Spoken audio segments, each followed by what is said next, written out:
میں ایک بند عاصی ہوں، خطا کار ہوں مولا۔ وعن سلمة رضی اللہ تعالی عنہا عن النبی صلی اللہ علیہ وسلم انه كان يقول في مرضه الصلاة وما ملكت أيمانكم، رواه البيهقي في شعب الإيمان، وروى أحمد وأبو داود عن علی نحوه۔ حضرت سلمہ رضی اللہ تعالی عنہا نبی کریم صلی اللہ علیہ وسلم سے نقل کرتی ہے کہ آپ صلی اللہ علیہ وسلم اپنے مرض الموت میں یہ فرمایا کرتے تھے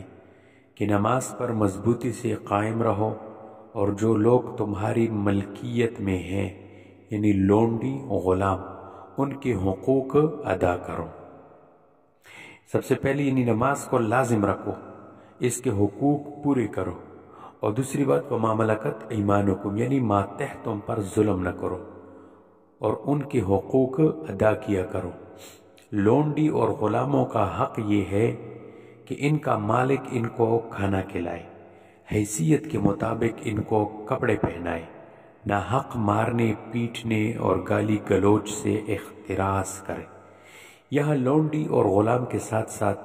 اس جملے کا اگر وسیع مفہوم لیا جائے کہ اپنے زیر دستوں اور ماتحتوں کے حقوق ادا کرو، تو اس میں تمام نوکر، مزدور اور حاکم کی رعایا اور گھر کے اہل و عیال، حتیٰ کہ زیر دست جانور اور پرندے سب داخل ہو جائیں گے۔ اور اسلام نے ان تمام اقسام کے حقوق کا واضح اعلان بھی کیا ہے۔ یہ حدیث نبی کریم صلی اللہ علیہ وسلم کی وفات کے وقت